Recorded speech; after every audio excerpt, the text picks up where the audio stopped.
You said you're on the second round?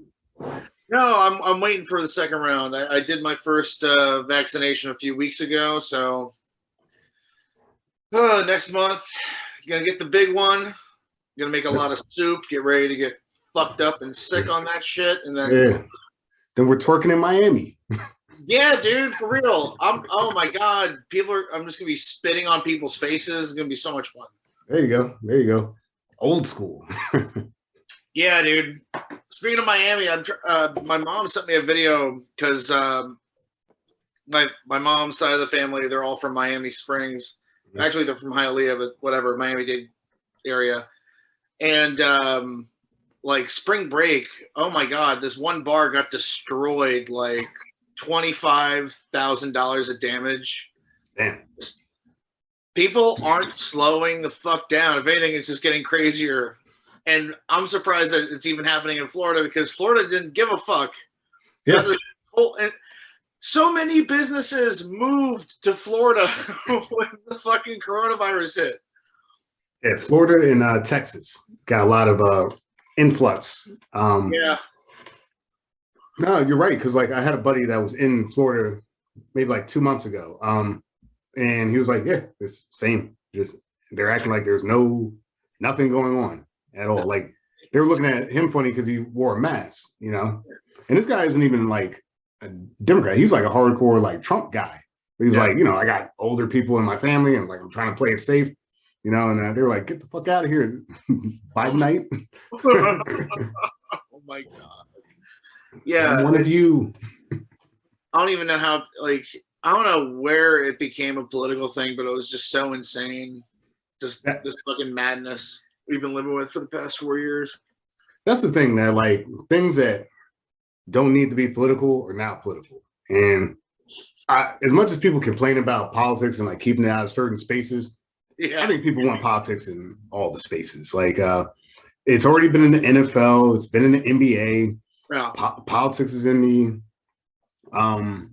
it's in the mask that you wear. It's the stores you go to. Goya beans, dude. It's in the American fabric, man. It's pure capitalism. Mm-hmm. All these motherfuckers are owned by some fucking corporation, and they have stock options, which I don't even think you're allowed to have. You should even have when you're a fucking politician. Oh, you're allowed to have them. If you go into politics, we're going to take your money and put it into some like mutual fund, or even just put it in some like super bank that's going to collect interest, but you go fuck yourself. You don't get to touch it. Yeah. Well, that's not the system we have today. I know it's not. Oh my god. It's hilarious how much I can't imagine. I can't think of like the last politician, at least like presidential nominee or someone just running for president that I felt just went to the grocery store in the last 10 years. The only person is like Jimmy Carter, and he still gets bagged on just for kind of like the problem with being like Jimmy Carter is he wasn't a scumbag enough. He was too nice. They're like, this guy's too fucking nice to be president. Yeah, I know. What the and people just shit all over him. He's like, oh, whatever, it's okay. Yeah. Yeah, this guy's great. You know, he's out here with his peanuts and his Habitats for Humanity. Still going. How old is he now? Oh, he's getting up there. I want to say he's in his 90s. Has to be, right? Yeah, somewhere. He looks like Don Knotts. Yeah, he does. Now, if I was doing like a celebrity death pool, Jimmy Carter would not be a bad bet, as morose as that is. No, hey, I don't blame you. I would put him in there. God, I haven't thought of a death pool in so long. This past year has been filled with so much death. Yeah, even me bringing up it was in poor taste, you know, to be honest. You know, as comics, we're always going for the big swing. It was like, as I was saying, I was like, that was exactly. Move on. Yep. But he was great. Peanut guy was great. I don't know, like everyone needs to have a little bit of an edge to them, but they're all kind of connected, right? Like if Jeffrey Epstein taught us anything, it's like all these guys are buddies. Yeah, they're all buddies, and I don't think I've seen any news talking about him or what was her name? Fucking Ghislaine Maxwell, or Ghislaine Maxwell, I think so. Yeah. Yeah. What happened with her? She's like in custody. You know, they go Okay, back and so forth. they haven't killed her yet. That's good. Yeah, yeah. She keeps applying for bail, and like it's never gonna happen. You know, and, and then I don't know. There's a lot of people, like you said, that be gunning for her between like Prince Andrew, between the Clintons, and at this point Trump. You know, she's on a couple of people's lists. Do you think Bill even gives a shit? At this point, no. Like No. he's the one guy that's been Me Too'd, and he's on the left and still like somehow seems bulletproof, which I don't know why. I don't get it. But it's because he's powerful, but like also power adjacent. Like he's not nearly as powerful as he was in like the 90s and early 2000s, but he's still like he's got enough juice that nobody really wants to mess with him, you know? yeah. I think if you look at a guy like Bill, to your point, the dream of the right is for this guy to get like, you know, locked up for all his crimes and stuff like that. But like what they don't realize is it's the dream of the left too. Yeah. We all have similar goals about that guy's outcome. And that's why it's never going to happen. Too many people agree. Yeah. Oh my God. Yeah. So politics suck, huh? Mm-hmm. Oh my God. Trying to think what's new. What's new? I mean, fucking. Did you see the Snyder Cut yet, or what? I haven't seen the Snyder Cut yet. It's Okay. in my queue. I'm actually kind of upset because I was going to start watching the Snyder Cut. And I don't know who has my HBO Max login because I was like, damn it, someone's like 2 hours in the Snyder Cut, so they're like 40% done. It's like I don't want to like start watching and ruin their experience. Heaven forbid, you know, I'm paying for it. You know, but there's one person I know has my HBO Max, but like they got their own profile, so I'm assuming it doesn't carry over. So there's somebody else I gave access. Okay. It's a problem in my life. I'll say this: you'll see it, and real like even while I'll say this, even while I was watching it and I was like doing what I do, I was bullshitting and fucking. There's just stuff that just when it comes to Zack Snyder, I can't help but just sit back and fucking laugh. Like, yeah. Okay, I'm taken out. This is just ridiculous. I don't know, fucking Gal Gadot. Anytime she's just on screen, there's this weird like Arabic yodel kind of thing going on that gets a little grating. But Call of Duty. Yes, but when you will, but I even recognize that it is much better than the Joss Whedon version. The Joss Whedon version is a pile of shit. It's unfun.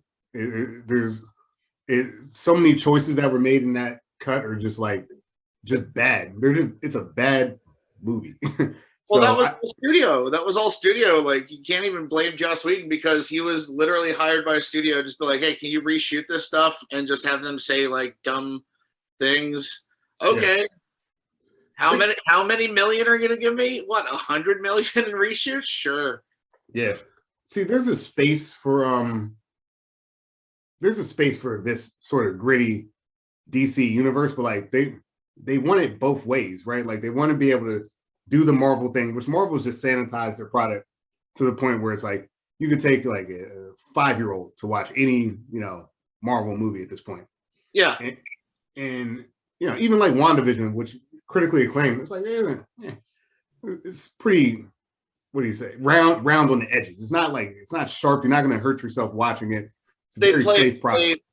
Yeah, all the decisions are very safe and calculated. There's nothing they go too out of bounds with, which from some of the stuff I've seen with WandaVision, and from what I've heard, because I haven't finished watching it, but I wish they focused on more of that dark aspect because, I mean, can we talk about it on this or what? Yeah, spoiler alerts, I guess, for... Yeah, spoilers. Everyone in this town is being held hostage by Wanda. Mm-hmm. And... Jersey, stand up. Yeah, right? But I wish we got to see more of them in their pain as being like people that have been enslaved to just be like non-playable characters. Yeah. But it's like, that's interesting as fuck. It is. Like you lose your individuality, and now you're just being a character in some fictional TV show. If they focus a little more on that, that would be fun. But yeah, they no, like Vision's cool. They got it done. You know, it's could it be a more like compelling product? Sure, like I enjoyed it. Yeah, but I did get to the point where I was like, this needs to be whatever the fuck it's supposed to be, right? Like, yeah. like, all right, I know we're on like episode 4, and I don't know what's going on, but like, is what's going on interesting, or is it just I don't know what it is? Because like, there's a difference. That is very, very true. Oh my god, yeah. Because there are some times where I'll watch something and I'll just think to myself, I'm like, am I being entertained? I mean, I'm entertained a little bit, but is it enough for me to sit down for a half hour? Maybe I should do something. Yeah, yeah. I need to be a little more active. So yeah, yeah, dude. Check out check out the Snyder Cut. It's much better, but some of that dark shit, it's even with the Joss Whedon version, I wanted them to do a Flash movie because I thought Ezra, whatever the fuck his name is really good. Yeah. But in this, they actually introduce him and make him more of a character. Same thing with Cyborg.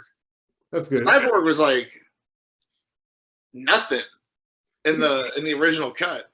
Even Ezra in the original cut is just like, hey, it's me. All right, bye. It's like, really? Yeah. What are we doing? I can't even call them jokes. It's just him just talking about brunch or some dumb shit. And it's like, you don't get any of that here.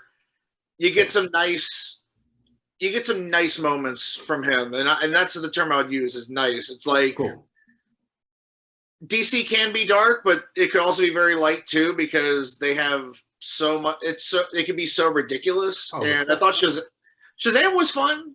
Shazam was fun. That's true. Shazam was fun. But I never realized until the other day, I was watching a review of Justice League, and someone brought up that DC has like, I don't know, and I think they just made up the number, but it's a lot, like 40 different ape characters. So DC is silly. That's true. There are several. My thing is that, like, you know, if you're going to go gritty like this, you can do it, but I think they would want to stay in the Justice League kind of like dark series. Like, you know, like you can do some like Constantine's type stuff, some Zathar stuff that like comes back and is interesting. Yeah. But like when you look at the total failure of the DC universe so far, I mean, the Snyder Cut is kind of like a step to try to get them back on track a little bit. Yeah. Because it did get a lot of interest. But like Marvel's taken their throwaways and turned them into like billion-dollar franchises. Like Guardians of the Galaxy, unless you're like a very specific type of nerd, didn't mean anything to you until that was a movie. Didn't mean shit to me, but I'm a big James Gunn fan, and like I'm so far, like I don't think I've seen any movie of his that I've disliked.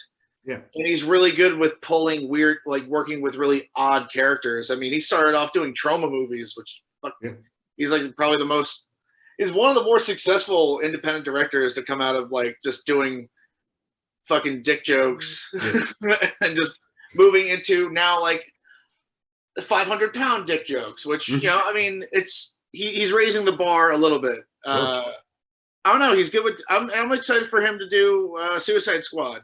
Yeah, that's because they threw in so many characters, and I'm just like, great. It's all these C-list characters I remember reading, like, you know, in my like Batman collections, where it's like Polka Dot Man and fucking the Kite Man and whatever. Wonder Man, Clock King.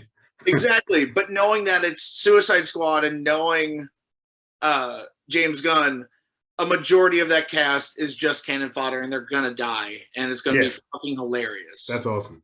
See, and what makes me nervous is like, you know, now Marvel, they're really getting into their bag. They're like, after WandaVision, they're like, oh, we could do anything, right? Like you could pull obscure character from whatever. Like I think Oscar Isaac is going to be Moon Knight, and like I heard. The problem is it's going to be the best Batman movie to come out in like 10 years. Yeah, that's what I was saying. I'm like, God, this is going to be a really good Batman. It's like I want this Robert Pattinson shit to pop off, and it looks like it will kind of, but like I don't know, man. Oscar Isaac is just such a strong actor, and do we really need kids? Like, I do not want to live in a world where we're fighting over like Batman versus Moon Knight. Like that should just be Batman holding the mantle. And unfortunately, I think Marvel is going to figure it out.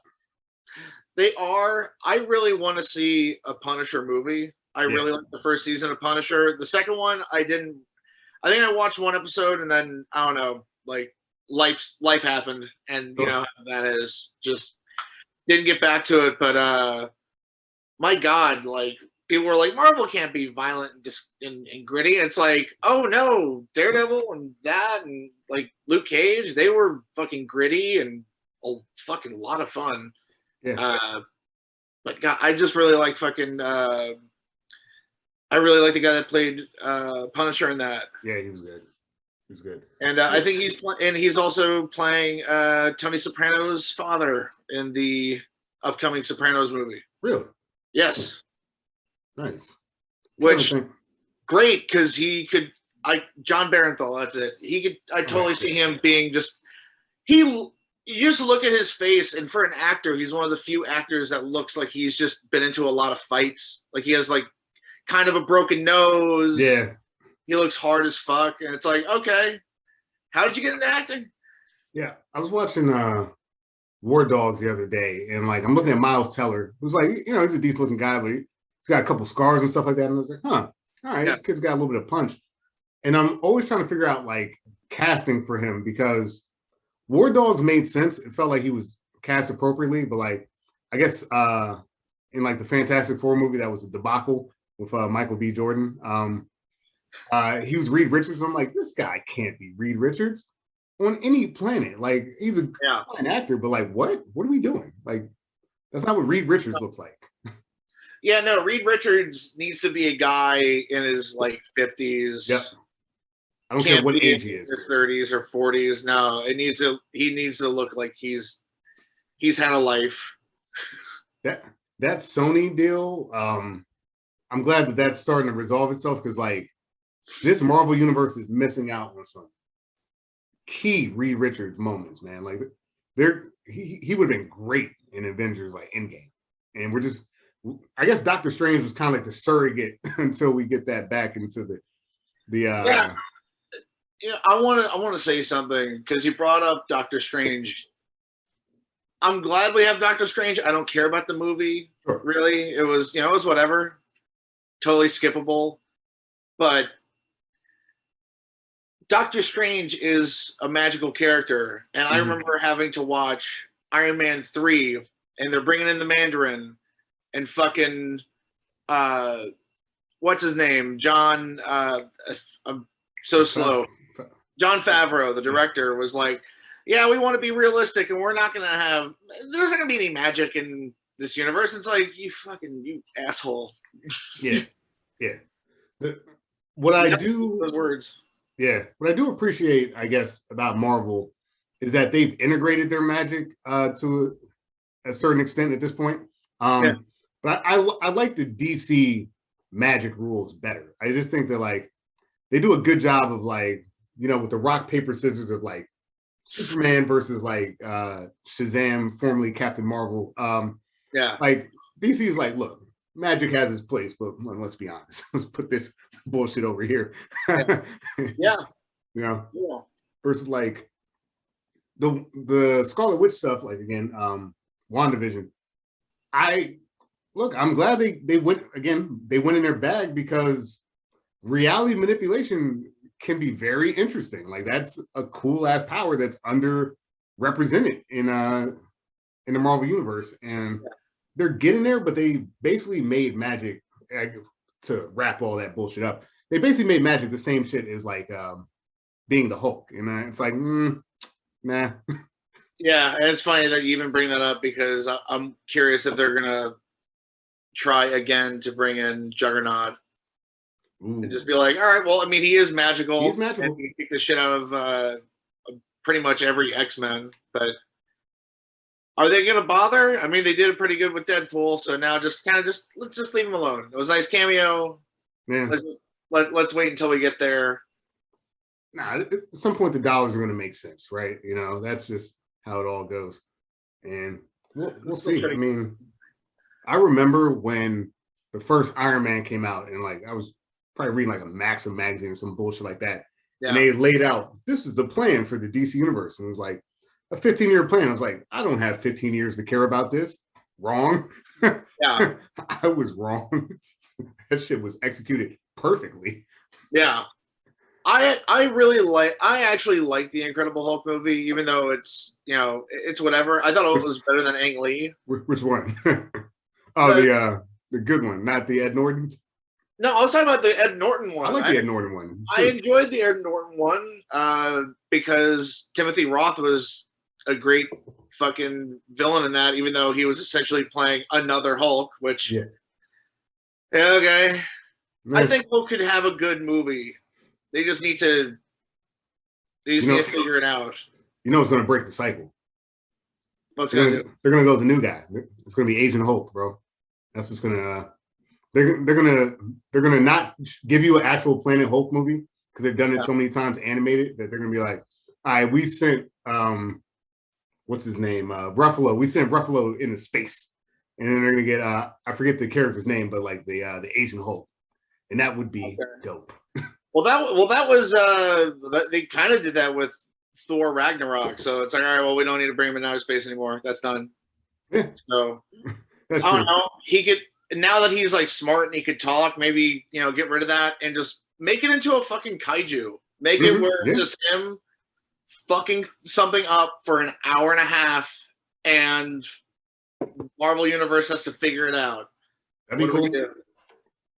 I would pay to see it. It's just a monster movie. What the fuck? Because then you could do even though they kind of killed them off, but like there's so many different ways to do this. You could pull out the Iron Hulk, right? Like, you know, now we got Hulk versus the Iron Man version of it.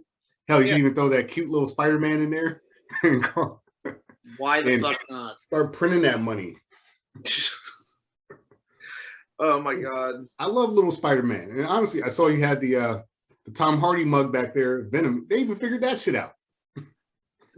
That was one of the better late 90s action movies I've ever seen, was Venom. Yeah. That was exactly what it felt like. It felt like Ben Affleck Daredevil, kind of like levels of stupid.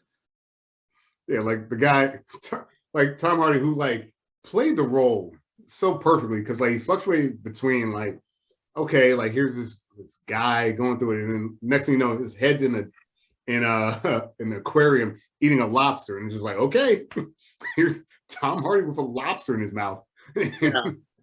And it worked. It worked. We got a Venom movie where Spider-Man is not a thing. Yep. Nor I don't think anyone knows what the fuck Spider-Man is. We didn't have to watch him hit a tuning fork or a bell or anything like that.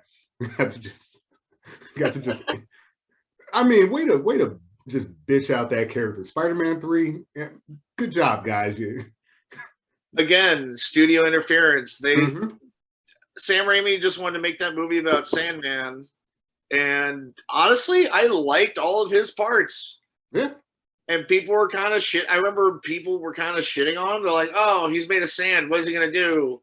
Get in my shoe or my contact lens?" I'm like, he could control his density. He could fuck you up. Yeah. I think that there's still, that is the biggest struggle in the Marvel universe. I think is like Spider-Man does have interesting villains, but like I don't know, they're like 90s iterations were so cheesy that there's a lot of rehab work for like the Rhino. Oh, Rhino. Oh god, I don't know if there's any coming back for Rhino. He's just a goon, so that's all you could do is just make him just fucking just goon him up. That's it.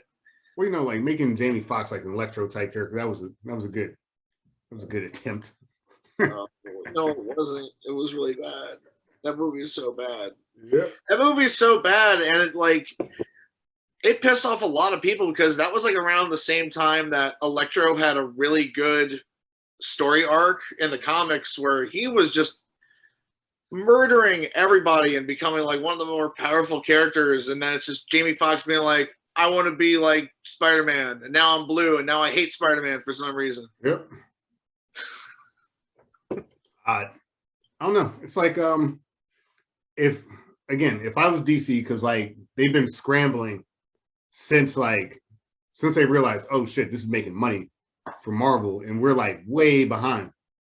I'm telling you, man, I would go in my obscurity, you know. I would definitely do Constantine again. Although I do like the Keanu Reeves Constantine. I would certainly throw enough Easter eggs in there that you could spin that into, instead of a Suicide Squad, like I mentioned, a Justice League Dark, because you got a couple little things you can branch off of that. Sprinkle in however you're going to reboot these mainline superheroes, and then try to build out that way, because trying to go big to small did not work. It didn't work. I'm trying to think of like small, like Booster Gold, baby. Booster Gold, because you can jump in any timeline. Dude, I remember reading this in a Wizard magazine. Remember when Wizard magazine was a thing? And it was Wizard's like proposals for film casting of like the oncoming superhero boom, and they said Booster Gold and Blue Beetle, Blue Beetle Owen Wilson and Ben Stiller. It could work. I'm glad we're getting the Blue Beetle thing, but honestly, Owen Wilson as Booster Gold would really work. Who is playing Owen Wilson as Booster Gold would be phenomenal. He has just like this con artist asshole that doesn't know what the hell he's doing. With super powerful weapons. Yeah, I would love that. Who got the Blue Beetle casting? I'm trying to check that out right now. Angel Manuel Soto. Look, man, that's the type of stuff, dude. Like you got it. There's too much pressure for a Superman. There's too much pressure for a Batman. That's why Shazam worked, because like people are like, what the fuck is Shazam? Like I knew what that was. I knew who Shazam was, but I didn't know any of his villains. So at the end, where they have a fucking worm talking about how he's going to rule the world, I'm just like, this is the kind of stupid shit you need in these movies, where it's like, all right, character's kind of ridiculous, but he is a credible threat. Okay, fine. Just give me that. Give me that all day. I'm cool with that. But the villain in Shazam was even, he was, sort of forgettable. So whatever. Yeah. But I don't know. I'm not excited about Black Adam. Nah, with The Rock. No offense with The Rock. I actually like Rock. It's too much. I've heard he got one of those Hulk Hogan deals where now he has creative control over what happened with his character. I'm just like, he's a villain. Why the fuck does he have a movie? I know. Why? What are we doing? I know. But like, again, if they want to start going in the villain bag, and I guess it's probably because the Joker did well for them, they don't want that smoke, man. They really don't, because you're going to start getting Magnetos. Because Magneto, like that little intro they gave him with the Holocaust and stuff like that, build that out. You know what I mean? Like, that's a compelling movie. That's like Old Man Logan when he did the Wolverine, it was just Logan, the movie.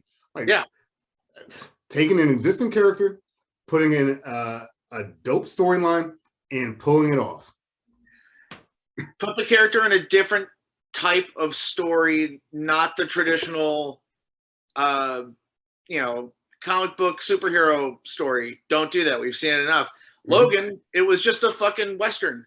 Yeah. And it was great. Yeah. Hey, look, The Mandalorian. It's The Mandalorian. I haven't even watched The Mandalorian. Well, you could. I mean, I know it has. I mean, all Star Wars is a mixture of samurai and westerns. Sure. But as soon as I even saw the ads for The Mandalorian and people talking about it, I'm like, oh, it's Lone Wolf and Cub. Yeah, it is. And I don't know if you've ever seen Shogun Assassin or Lone Wolf and Cub, but it's exactly like, it's almost the exact same thing, where warrior samurai gets screwed over, so now he's out on his own as a bounty hunter, and he's planning to kill this guy, but he brings his kid with him, and even the kid has like samurai sword shit on his pram. It's kind of awesome. Yeah, it's cool. So maybe not the magicalness of Baby Yoda, but it's essentially the same thing. It's very much that. So they're doing good stuff. I want to know C-list characters you want to see in DC movies. Give me a few. I think you could redo Static Shock in this environment. I would love Static Shock. I know, and like he never got his due because like they had the kind of like teen DC comic book thing. They really didn't get into like how dope that character got in his old man years, man. That guy was like legit. Honestly, let me interrupt you with that. I have a great way to introduce Static Shock by also putting in a character that had a movie. I know you forgot about him. It's fine. Have him be friends with Steel. Oh, you think I forgot about the Shaq movie, Steel? No, but we get Shaq. Shaq is in half the movie and he dies. And Static Shock avenges his fallen, friend's fucking death. I think that'd be cool. Yeah, I can see Shaq looking like he's in the Crossroads music video. He's just like blind and he's like hands him the hammer and like he can't pick up the hammer, but he can with electricity. No, it's a whole thing. Really throw it out. Exactly. That would be a lot of fun. I'm laughing at how stupid it is, but I want to see this. Someone made a great reference. They were like, because like the CW is good at like taking properties and stuff like that and making them gritty. It's like I was like, oh, they should do Wonder Twins. And I was like, yo, you could clean up the Wonder Twins right now, man. You really could. Yeah, you probably could. Oh my god, yeah, that's not half bad. It's not. What I would like to see if James Gunn is given like, if they just be like, okay, James Gunn, here's $100 million or $200 million. What DC property do you want to make a movie out of? I would love to see Section 8. Interesting. I don't know if you ever heard of Section 8, but they are a superhero group that formed in like the Irish projects of Gotham City, where they are all just like the worst superheroes. Their leader is Six Pack, who is an alcoholic who likes to make outrageous claims. Okay. Like how he saved Superman once and he fought off Shazam when he was possessed by magic. Like he makes all these outrageous claims, but he's really just a drunk. There's Friendly Fire, who he's actually the most powerful out of everyone in the group, but he just can't stop shooting himself. Okay. He's so powerful, but he just doesn't know how to use it. He can't use it no matter what. There's Dog Welder, who just welds dogs to people. Somehow he always has a dead puppy with him. He just welds them to people's faces. You never see his face. He doesn't talk. I'm trying to remember the other ones, but there's another one that's essentially just Arnold Schwarzenegger, who is constantly carrying a window pane, and he just puts you through it. That's awesome. That's all he does. That's awesome. check out Section 8. They're actually that sounds fun. And honestly, if so I think I've given you a few. So Booster Gold was like my 1A. I think they should do it. Static Shock in the Wonder Twins or whatever. But legit, I think could be like a Deadpool type movie. Plastic Man. Yo, for real, Plastic Man would be a lot of fun. So much fun. You can even set him. You can put him in any setting, really. Any setting, and you could kind of give him like that. The early like scenes of Hancock type vibe, where it's like he's a fuck up. He's like a little Me Too-y, but he's like trying to pretend to be like a bench or something like that. It's like, yo, you pervert. You know what I mean? Like all this weird shit. But like when it's all said and done, he actually has teamed up with quite a few high level people. He's actually like a legit superhero. Yeah. And I mean, like, you could parlay that into like the Flash very easily, like the Flash and Plastic Man having a little bit of like interaction. You fight some Captain Cold, call it a day, baby. Print that check. That would be cool. Actually, you know what? Because we introduced time travel with the Flash, because he is a time travel kind of guy. Yep. We could have, I think, make Plastic Man set in the 60s. Yes. Make it set in the 60s. So with the costume. With the design, the costumes, everything just looks kitschy and fucking bright. Mm-hmm. And you could have, and you could make it you could actually make it into like half Plastic Man, half Flash movie where, like you said, because Captain Cold sounds like an old. I mean, you just tell me Captain Cold, I'm like, oh, he just sounds like a old '60s Batman villain. So fuck, throw him in there. Boom. Yeah.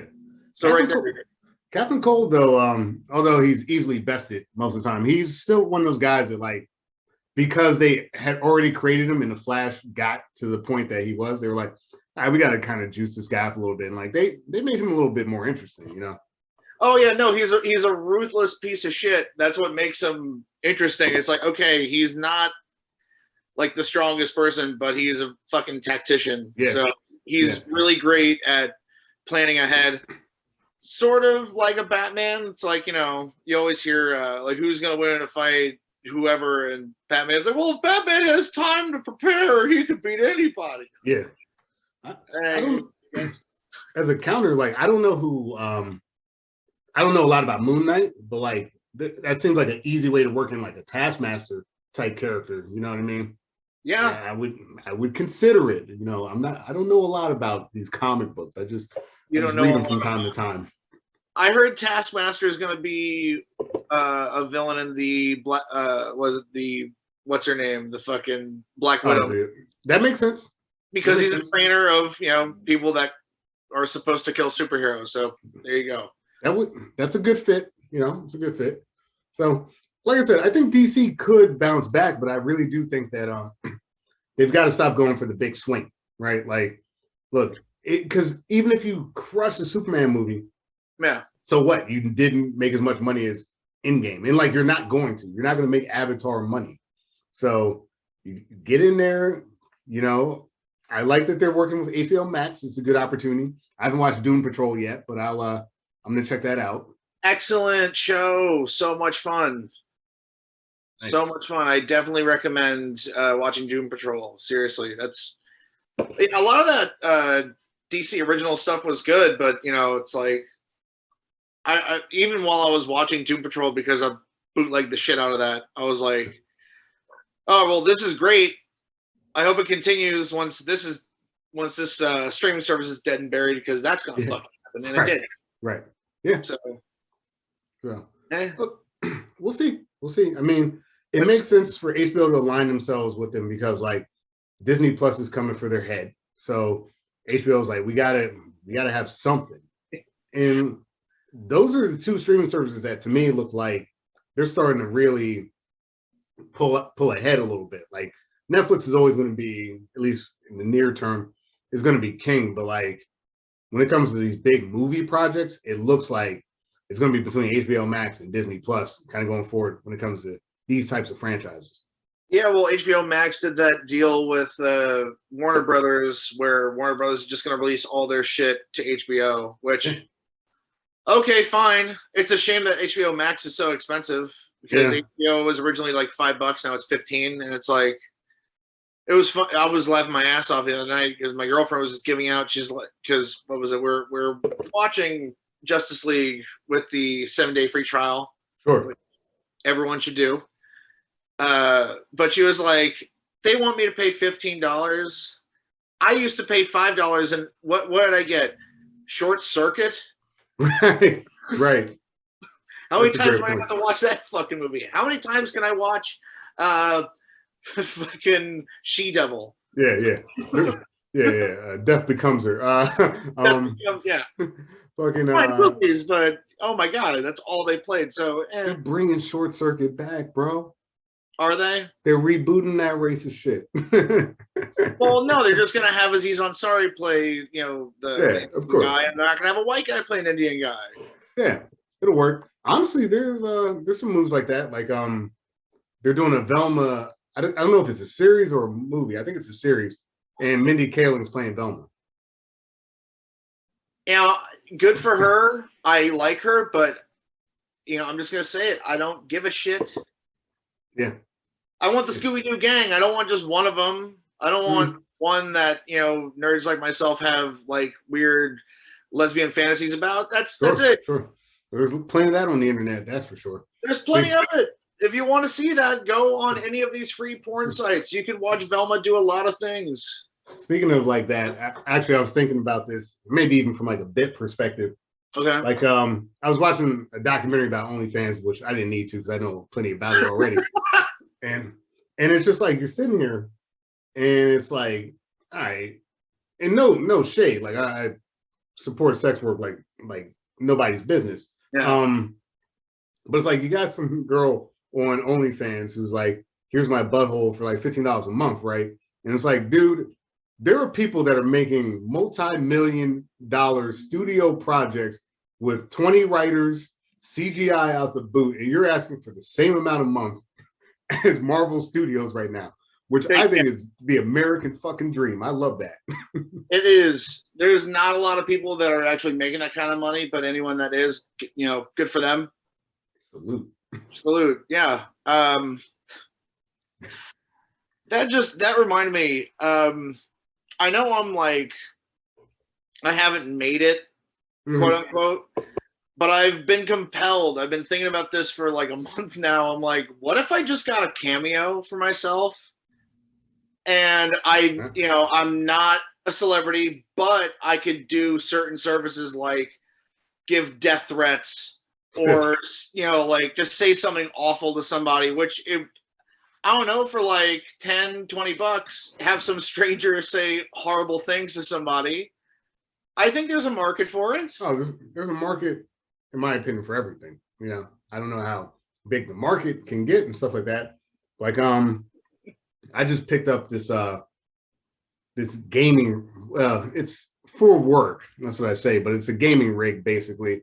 Okay. And I'm like, all right, like I might start Twitch streaming stuff. You know what I mean? I might get into that world a little bit, and we'll see.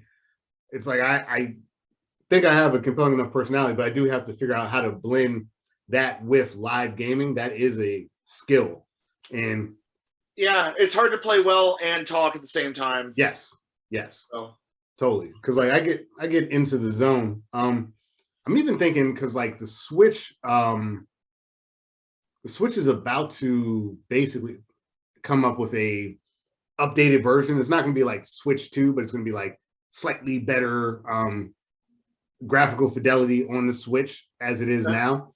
And like I've been playing some competitive Pokemon.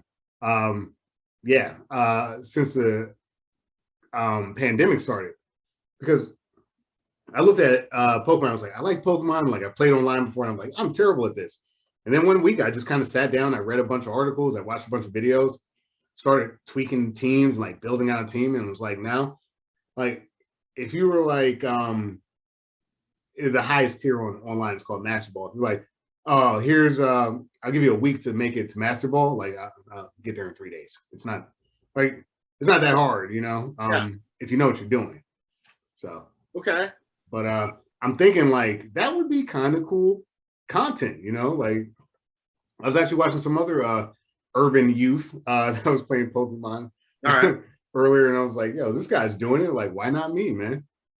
Yeah, for real. Yo, let me know when you have that set up, because I think it would be fun to do some live streaming of certain games that come out. Like any of these horror games are fun to do. Sure. Depends on who's playing it. Also, well, if you're going to play it with multiple people in the room, then it's just going to become just a laugh track. Yeah.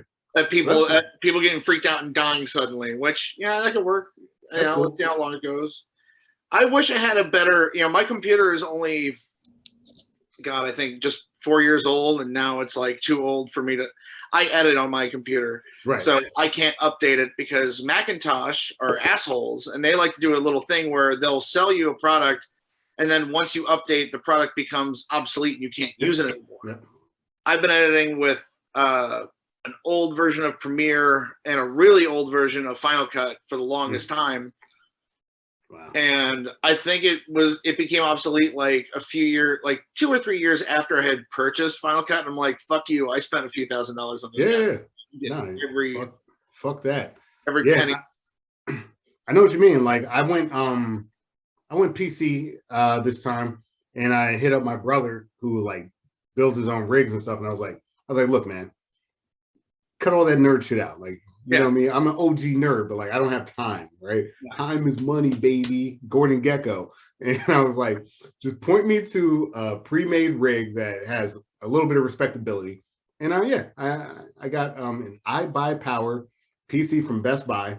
I spent more money than I care to talk about, and don't need to. It plays Call of Duty.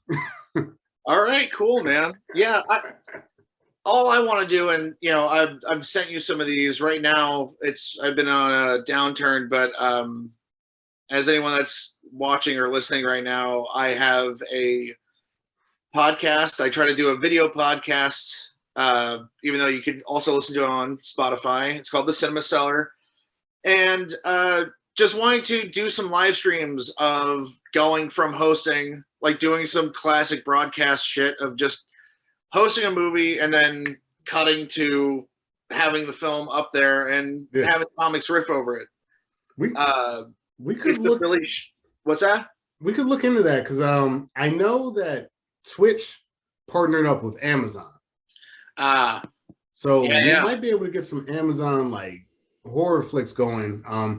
You got a computer, I got the setup. We could do something. We'll collaborate. That's true. I mean, I've turned my apartment into a TV studio, which I mean, it looks nice when I have it set up, but I don't know. I don't know what I'm gonna do next, but considering the vaccination, just everything's going according to plan. Probably in a month, I'll have another episode started and maybe completed by May. Yes. But I would love to have you on. I was really upset this past St. Patrick's Day because I started a thing last year where I wanted to just do St. Patrick's Day movies for St. Patrick's Day. It's a holiday that no one really does, anything for other than get drunk. But there are Irish movies out there, and God, there's one that I watched last time. It was so awful, but it was so much fun. It was called Gorgo, where it's just a Irish Godzilla knockoff. Okay. So there you go. What else do you need? What, you need to have fucking Boondock Saints? Go fuck yourself. Yeah, oh my God, Boondock Saints. As a person that personally enjoys Boondock Saints, I also know that movie's a hunk of shit. Yeah, no, that movie is overrated. There is some good stuff. There is. But I don't know. I really like Blown Away. I saw that last year for our St. Patrick's Day episode. Check it out on Spotify. I had Chris Park from Blazo Comedy, and I also had our mutual friend Dan Farley on. And have you ever heard of Blown Away? No, I haven't. Okay. Jeff Bridges is Boston Bomb Squad, and Tommy Lee Jones is an IRA bomber. Oh my God. Okay. Terrible accent. Sounds awesome. Such an insane range, but you can tell Tommy Lee Jones is just having so much fun losing his fucking mind. And there's just stuff where it's like, oh, this is just action schlock, but it's fun. So yeah, check that out. I know some people don't like it, but I don't know. If you want speed with really bad Irish accents, then watch Blown Away. Well, of course I want that. Yeah, there you go. Fucking check it out. How could you not? I remember one time we watched what the hell did we watch? Oh yeah, we introduced George Garcon to the world of bronies. Yes, oh my God, yeah. That was a funny day because I started recording and we're like, okay, well, the one thing we wanted to watch isn't working. Let's see what we have. What's holiday themed? Because I think it was a Christmas special that we were doing. And we saw My Little Pony, and George had no idea what the fuck it was. So we started explaining it to him. And I think before you even ended your explanation, I just started playing it. And he was like, oh, so wait, are we for real watching this now? Okay, I guess we are. Honestly, well done. It was a well done movie. I can't complain. Like the plot made sense. I've seen worse. Yeah, like the other My Little Pony movies, like the original. Yeah, awful. Yeah. This one they pulled it back a little bit. They showed some restraint. Yeah, for real. Yeah. You ever want to watch actually a fairly decent Irish flick with Liam Neeson? He does a movie where he plays Michael Collins, and it's just called Michael Collins. It's The called Michael famous, Collins. yeah, the famous IRA resistance hero from back in Okay. the day. Yeah. Okay. I'm gonna have to check that out. Michael Collins.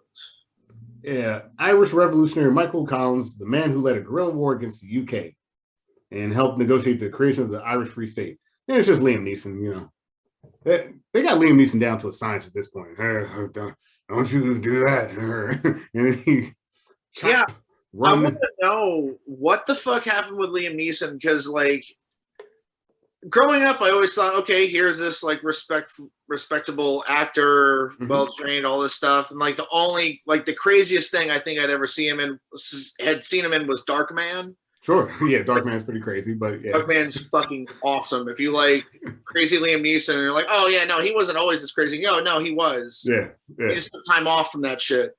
And now he's sort of become like a Charles Bronson type, which is really weird, where it's like he just has to stand there and just say something and then just shoot somebody. Yeah. It's the role Bruce Willis should still be playing if he didn't become just awful. Like, you know, like he was awful.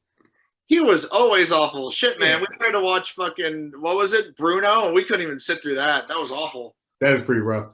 I watched Hudson Hawk recently, and I was like, I remember saying to myself, like, Hudson Hawk's like, yeah, it's a little campy, but it's fun. And I rewatched it. I was like, this is terrible. Did you know the movie? What's that? Did you finish it? Did you sit through the whole thing? Yeah. Because I'd watched it once in college, probably stoned, and my friends were all telling me about Hudson Hawk and like this debacle of the film. And I was like, okay, I'll check it out. And I was explaining to Priya, like, no, it's like, it's weird, but it's like, it's kind of cool. And we watched it. I was like, this is my fault. I take full responsibility for us watching this garbage. But it's like a movie that could be good in the sense of like, if it just embraced the camp fully, and stop trying to be something else, or like stop trying to be cool, it would have been awesome. But it was trying to do too many things, and it was like, you're a bad movie. Just be a bad movie, and you'd be an awesome movie. Yeah, I mean, shit. There's still people that swear that Jim Cotter is a great film, which it's not. I think those movies you need to go into them not like just being aware. Okay, no, this movie is trash. Yeah. Oh, okay, then I have nothing to like hope for, and then you can actually like sit and enjoy it. That's like I love this movie. I don't love it, but like I enjoy it. This movie, it's Billy Blanks. It's called Balance of Power. Sometimes it's called Hidden Tiger, and it's a Bloodsport ripoff, and it's fucking fun. I enjoy a Bloodsport ripoff because Bloodsport's already ridiculous. Yeah, Bloodsport is that movie that every homophobic straight guy like swears like is probably their favorite movie, and it's gay as fuck. It's the gayest movie. It is a very gay movie. Top Gun is slightly more gay than Bloodsport, but Bloodsport's it's up there. Bloodsport's up there on the gay meter. But what was it? Another Irish film. This guy, there's a film called Fatal Deviation. You can find it on YouTube, I'm pretty sure. And this Irish dude was just a huge fan of Jean-Claude Van Damme, so he just wanted to make a movie where he is the hero. Okay. And it's oh fuck, it's awful, but it's so much. You could tell like this guy really, he had passion put into this. That's what comes out. But oh, it's awful. It's just.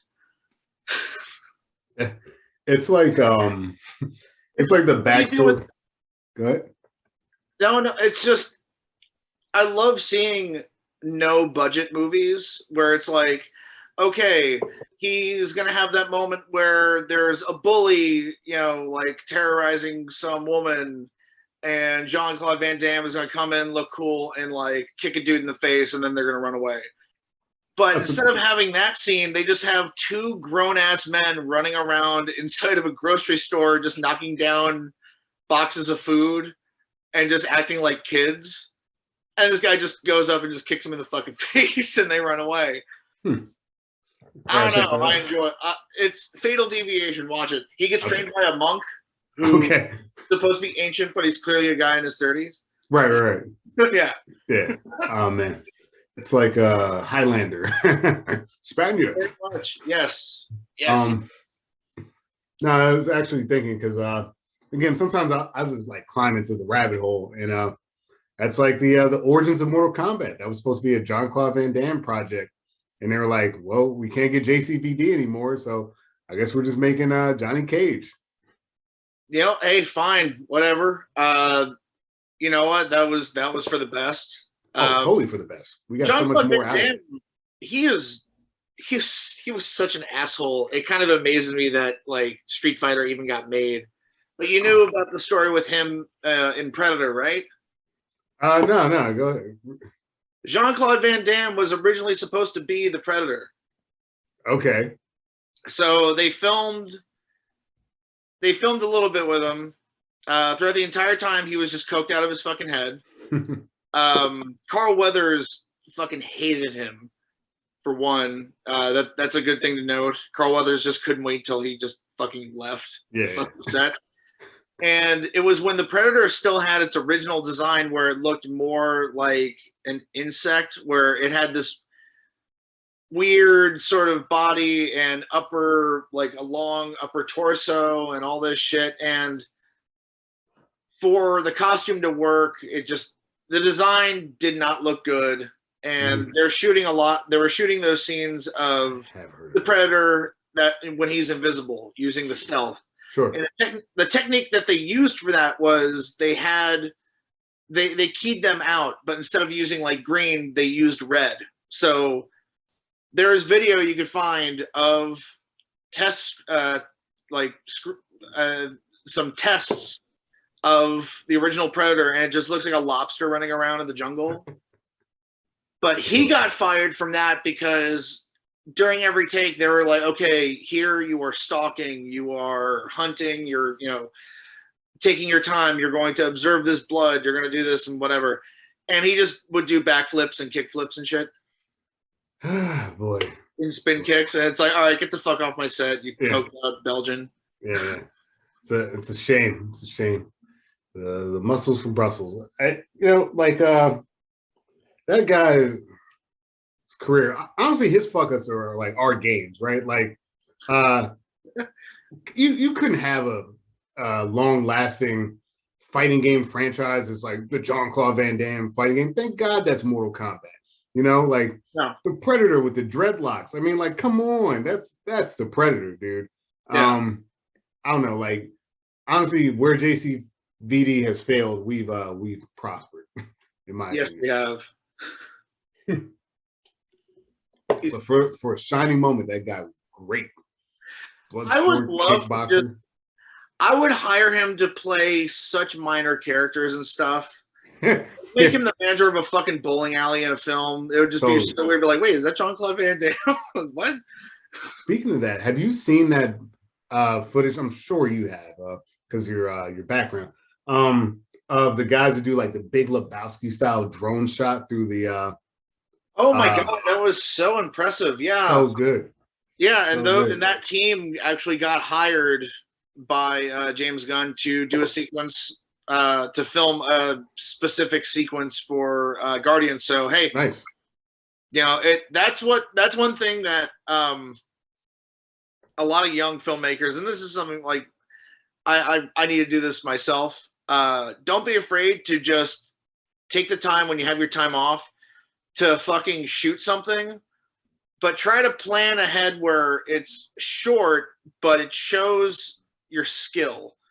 Right. And that right there, you don't need a reel. You just fucking show this fucking 30-second, 1 minute clip. And that's enough. I mean, that was really impressive. The fact that they even got a drone to go up,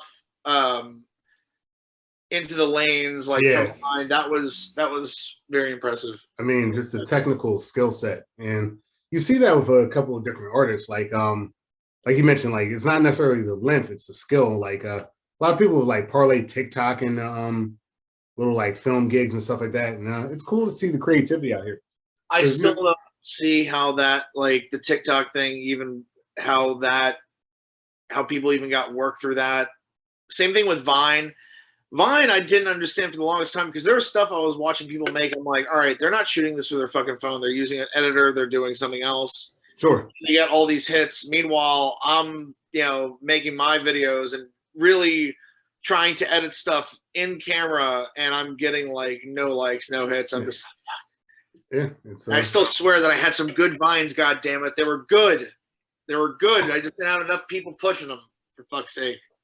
It's tough, man. Like, like it's hard to say what put you over the top because like you have a skill set in something and just like for some people it pops, for some people it doesn't, man. Like I really don't get these kids these days. Like on the Vine, not to be that old man, but I'm like, I don't know what the fuck's going on. Like I watched TikToks, but barely. Like I know I'm not interfacing with the app properly. And like the only video I have is like shot of like my cat sets like dramatic music. That's about it. But I could probably do more of those. Maybe turn that into a Starbucks gig or something. I don't know. It's a weird world, man. It's a weird world. But what I enjoy though is that there's always this talk about like the current generation and they're not doing enough and they suck. And it's like, I don't know, man, these kids are pretty fucking creative. Yeah, they are. They are, but let's see what happens. Yeah. I'm going to see what happens. I don't know why cryptocurrency has become such a thing now. I've actually had friends recently telling me shit like, yo, I'm going to max out some credit cards and just put all my money into this thing. I'm just like, oh, for fuck's sake, don't. Please, goddamn it, don't. Yeah. Even though now it's being backed by fucking credit card companies and all this shit. Yeah, but, look, you're speculating, right? Like, it feels like Enron. It feels like Enron. I watched a fucking, and Vice, they're whatever. But I watched a documentary where they're at one of their Bitcoin mines. Yeah. And I've seen cons before. I've seen the old con where you bring someone to a fucking, you rent out a warehouse and you bring someone to the warehouse and be like, yeah, this is my warehouse with all these goods or whatever in it, but it's just empty boxes. Right. They have all these fucking towers going, and I'm just like, oh well, this is a great con. How long is this gonna fucking last? And also, okay, let's say it's gonna stay here forever. It's not, because one of the biggest fears our like defense has had for like the longest time is, what are we gonna do if we get an EMP blast and all of our fucking technology is just fucked? Yeah, no, it's true. So if you wanted to go to one of these crypto super banks and just drop a little fucking EMP bomb, what's stopping you from just clearing everyone's fucking shit? Yeah, there's like always that speculation from like even scientists who are like, oh, like a specific type of like solar flare, like a coronal flare could come and it could wipe out a bunch of shit. It's possible, man. I got 1 foot in and 1 foot out, right? Like I get the cryptos. I understand where people are coming from. Yeah. Bitcoin feels a little more stable because like now PayPal, like you mentioned, credit card companies, banks are getting involved. They're like, there's too much money for them to ignore it. The hot thing now is these things called NFTs, non-fungible tokens. Yes, been seeing that. Mm-hmm. So like you could sell a one-of-one tweet or clip or video, and people are buying this shit for like real money. Like Grimes just sold some shit for like, I want to say, I don't know the exact number, but like it was a couple million. It might have been like $29 million, Yeah, I just got back into stock market because I only did it once. That was like 5 or 6 years ago, where I had someone I worked with convince me I should buy penny stocks. Okay. And luckily I only put in like $200, so I only lost like 50. But in the long run, it was like, all right, whatever. I'm not doing that again. But now I'm like, all right, let me learn a little bit about this and try and figure some of this shit out. Let me get some equity or whatever. But yeah. No, yeah, I'm trying to figure out these non-fuckable tokens, or whatever the hell you like to call them. And I saw one company, it wasn't even on my radar, go from $2.50 to $20, I was like, whoa, Yeah. holy shit. That's like, it's hard to find those. It is hard to find those. And a part of me was like, oh, fuck. Well, there's no reason for me to put money in this now unless it's like an AMC squeeze where it's like, all right, it's going to shoot up to like $200 and it's going to just drop to like $3 for like half a day and then go right the fuck back up. Where that kind of shit blows my mind, but it also, I don't know. It's like watching it's like watching people fucking gamble like in Vegas, but there's so much more on the line. I know exactly what you mean. Like I got a buddy that was looking into the stock because of the whole Reddit squeeze and all that stuff. And he bought this stuff called Ocugen, OCGN is a stock symbol. And it's like an Indian bio, engineering type deal. They do vaccines. And like the whole question mark for them was like, are they going to get like FDA approval or not? And the stock was like fluctuating. So it started around like $4, got up to 15, came back down to earth. And it's just like, that shit I can't do. I can't watch one stock and just be like, is this going to be my ticket to the party, right? But yeah, I have just a few, but it's not not truly diversified because I only put in just a few $100s. Like I'm not going nuts over here because like I don't know what the fuck I'm doing for one. So now I'm just trying to learn all this shit, and I know I've made some bad deals, but I'm just like, you know what? Right now I'm thinking about long term because there's certain things like what is it? I have money in LiveX, which it's low right now, and well now it's starting to get higher. But the whole point is they're trying to corner the market on live events that's going to be streamed, and great. That's for the long haul. It's a good investment because what the fuck? That's a long hauler. I mean, like none of this is stock advice I'm giving. It's just some things that I've done in my portfolio. Yeah. But I just picked up some stuff called Skills, which is interesting. They do like mobile and like online gaming tournaments and stuff like that. Jerry Bruckheimer just joined the board, so like they got like a name behind him, and I like it. We'll see what happens. What's the name of that? Skills, SKILLZ. Yeah, look them up. This up later. Do some research. And like that's funny. I just bought, like again, small money, but I bought like 4 shares today. I was like, yeah, let's see what happens. There you go. Yeah.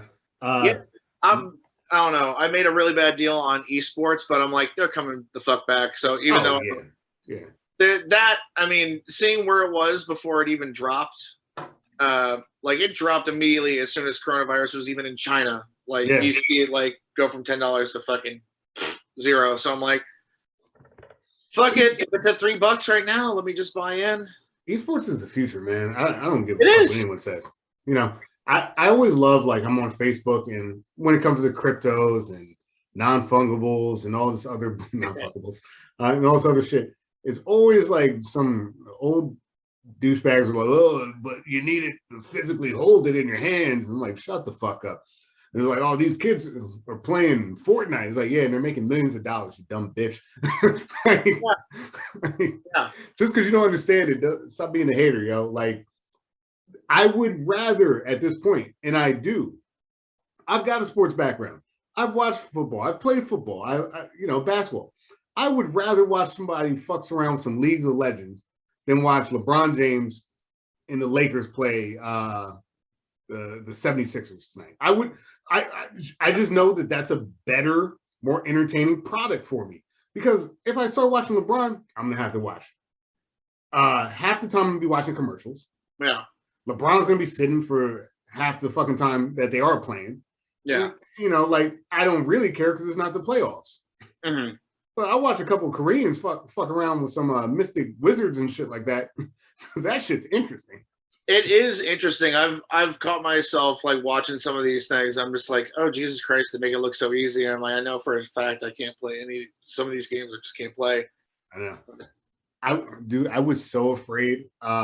When I knew I was getting my PC, I was like, oh my God, I'm gonna go back to mouse and keyboard. I'm gonna be the old man with no fast twitch, and it's gonna be a bloodbath. No, not that bad. No, right on. Yeah. And maybe that should be your gimmick. You do old PC games. Yeah.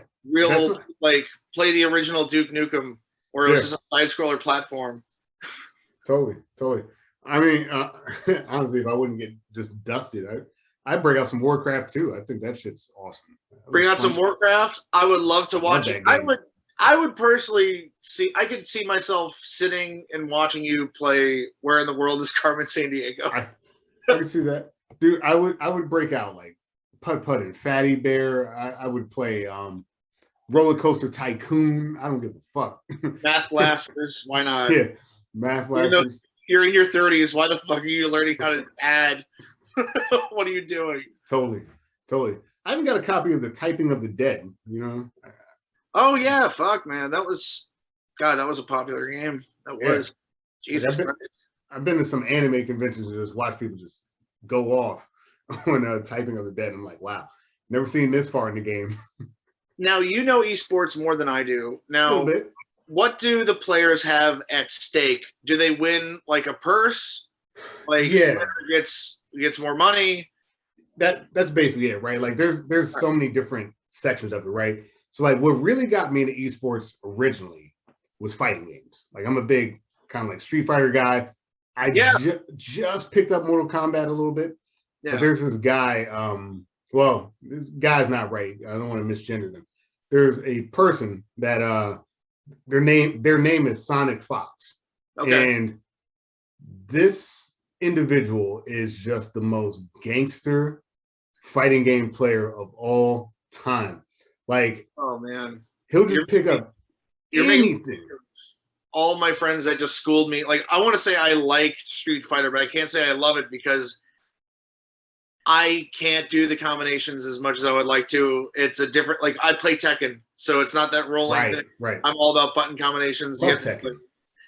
But I don't know, seeing those guys where it's like, okay, someone gets popped up in the air and then they just juggle them. Yeah. And kill them like within like 10 seconds. Yeah. I mean, see, I could watch some of that. I could watch that where it's just like, you could do that in the game. What really got me originally, because like, you know, I've watched some of that stuff, but like Dragon Ball Z Fighters came out maybe like 2 or 3 years ago. Okay. And it's actually a pretty simple fighting game. It looks more complicated than it actually is. And just visually watching that and watching like combos and stuff, I was like, all right, this is cool. Then I started watching Mortal Kombat 11. Then I started watching Street Fighter, you know, and like you mentioned, those guys will fight for a purse. It's usually like a double elimination tournament, sort of. It's more like there's a winner's bracket, and if you're winning, you just keep winning. And there's a loser's bracket, so like you could still win the tournament from the loser's bracket, but you have to reset the bracket. So like, let's say you lost to like the guy who's in first place, but you're like, you fought back from the loser's bracket. Yeah. When you play that person, if it's like a best of 3, you got to beat him in a best of 3. Then you got to beat him in another best of 3. And Jesus Christ. Yeah, it's so cool. And again, like just watching this stuff and realizing like how skilled these people were, and I was like, this is a sport, man. Like, I know it may not involve dunking on somebody, but to have the mental fortitude to just play like 4 hours of a tournament, and like not drop that combo. It's like, you know, the combo, don't drop it, bitch, because if you do, it's over. Yeah. Oh my God. So now you got me thinking, all right, because if we're gonna call it a sport, there has to be the breakdown of an athlete that is fucked up. Have you seen any good breakdowns? There's definitely been breakdowns. I'm trying to think of somebody specifically, but like because I just want to see one of these guys take their keyboard and just fucking smash the monitor. Something that's going to be on ESPN. You'd be like, whoa, wait a minute, esports on ESPN. That's definitely happened before. There was a guy in Smash Bros that like got basically ousted for a lot of these guys have this problem for like just random internet harassment and stuff like that. I forget the guy's name. Because they don't know how to talk to girls, and because they don't know how to talk to them, in their eyes, these girls are whores, so they're gonna just say horrible, harassing shit to them on the internet. Yeah, like there was a guy allegedly from the Smash Bros community. His gamer tag was Mango, and he had some like he was one of the best to ever play, but like he had some like off the field problems. But honestly, like most of the time, the tilt comes from just like fucking up. Like there's a great classic internet video of this Japanese Street Fighter player named Daigo Umehara, who he's in EVO. I forget what that acronym stands for, but it's a huge fighting game tournament that happens every year, and he's losing bad, right? Like he's down kind of big. He's got 1 pixel of health left, and he's playing Ken, and the other person's playing Chun-Li. And it's basically called the moment. Like in football, they have like the catch, the throw, you know. Yeah. So like Chun-Li starts this this super combo, and this is like Street Fighter Alpha 2 he's playing, and there's a counter system, basically a parry system. So like Chun-Li starts this combo, and he's just like parry, parry, parry, parry, and like you even have to like drop down for one of the parries. So like he parries the full combo, comes back, hits her with the super combo, wins the match, turns the complete tide of the tournament, and like it was like maybe 1,000 nerds back in like the early 2000s who witnessed this moment live. It became an internet moment, and to this day, even if you don't know how Street Fighter Alpha 2 works, you can just watch that clip and be like, yo, this is the greatest shit of all time. And I get the same feeling as when like I'm watching like Jordan in the dunk contest. So there's no difference to me. Oh my gosh. Yeah, dude. Now, is there a Pete Weber of esports? Is there? Is there a John Rocker of esports? Who do you think you are? I am. Daigo's starting to get up there. He's kind of one of those guys. But really, there's a lot of burnout. People don't typically stick around that long. It's hard to maintain that level of like, I don't know, as you get older, you're slower, right? And like we also need money. Yeah. You need real money. You can't just do that. I mean, I'm sure that there are guys that when they're older, they could play certain things, but you know what they usually end up doing though, man? Is the old timers start, it's like the WWE, they start becoming commentators. You know? It's Booker T, you know, on the fucking desk. And then, you know, someone's throwing somebody through the Spanish broadcast. Is Billy Mitchell doing commentary on fucking esports? I mean, I would hate it if he was. I hate that piece of shit. But I'm just trying to think of like classic gamers. Wow. Yeah. No, I'd figure that's what you would do.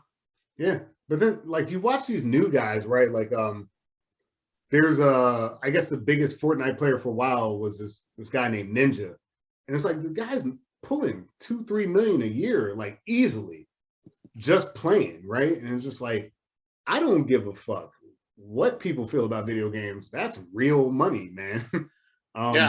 So like I'm fairly new to the esports world. I'm really like, I'm nerd adjacent. It's just like with Marvel and all this other stuff. Like I know enough to have a conversation, but I'm not really like deep into it because I have to like live a life basically. But Sonic Fox is my favorite new school sort of player, and I'm also a big Overwatch fan, so I watch like different teams. I really don't know a lot of the names, but like I watch like there's a Korean team called the Seoul Dynasty that's really good. The San Francisco Shock just won their 2nd consecutive Overwatch tournament. And it's like, yo, if you're in that world, that means something. And if you're not, you're just like, what the fuck is this guy talking about? I'm just so. Will it ever be as big as like? I'm just trying to think. Will there ever be the WNBA who wants to bring his son to the Overwatch game? Yeah, no, I think so. Because like you gotta think about it. Like the overhead is non-existent, right? Like 2 consoles, right? And an HDMI cable connected to a big ass screen. They've sold out legitimate stadiums for like League of Legends, you know, like you go to Yeah. the Garden and sell that shit out with a League of Legends tournament. So it's like esports is doing better than the WNBA. Yeah. It's doing better than many Olympic sports. Do they have merchandise though? Yes. Okay, because Oh, I was like, maybe that's one of the things that's keep holding them back. No, you know what it is? What's holding that space back is that like access to it, right? Like I just mentioned, I'm a gamer, but like I just got a gaming rig that could even kind of play some of this stuff, right? Yeah. So like most people don't live in that space. And, you know, it's the same thing as like wrestling is kind of a good example, but it's also kind of a bad example because wrestling is way more popular. But like, you know, there's a segment of the population that's never going to watch wrestling. It's never going to happen. That's not going to happen. Same way as there's a segment of the population that's never going to watch the NFL. And there's some overlap between those two interests, but like, there's a lot of like looking down on it and stuff like that. And like, people that are like hardcore NFL people, like wrestling's fake. It's like, okay, sure, you know. Okay. Got it. You know, but then you watch the NBA and like they had the point shaving problem with like players, and you had refs and stuff like that were like fucking up games and stuff like that. So it was like, well, that was kind of fake too now, wasn't it? You know? Yeah. Oh my God. But don't get me started. I get excited talking about this shit. I don't know why you made me think of this, but remember on Spike TV, they had, and this would play like, I think it was before it was Spike. I think it was still TNN. Please let this be Slam Ball. Yes, thank you, Slam Ball. I remember as a kid thinking, "Oh, this is gonna be fun," and then watching one episode and just being like, "Yeah, I'm done with this." Yeah, I'm done. I love offshoot sports like Vince McMahon's XFL. You know, I love that shit. Like Slam Ball. I just love the Slam Ball to no one that knows what that is, because XFL is pretty much just football. XFL was football designed to try to be more violent, so a few more people will watch it. Yeah. Right. So instead of like a kickoff, the XFL, they just put a ball in the middle of the field and you both run over there and try to like kill each other. Yeah, just Concussion City. Hilarious. Slam Ball was taking like D3 basketball players and being like, all right, look, I don't need you to dunk. All right. Or at least like, I don't need you to physically jump by yourself to dunk. Here's a series of trampolines on a court. And you just, we're going to put you on a team called like the Chicago Riot.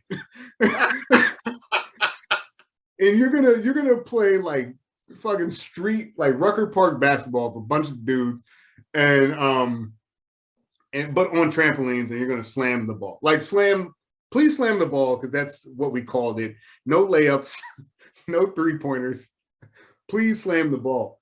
But like I remember seeing one of the most grotesque sports injuries I've ever seen in slam ball, because somebody's foot got stuck in that space between the hard part of the trampoline and the trampoline give, and this guy like blew out his ACL and ankle and shit. And I'm like, yo, was it worth it?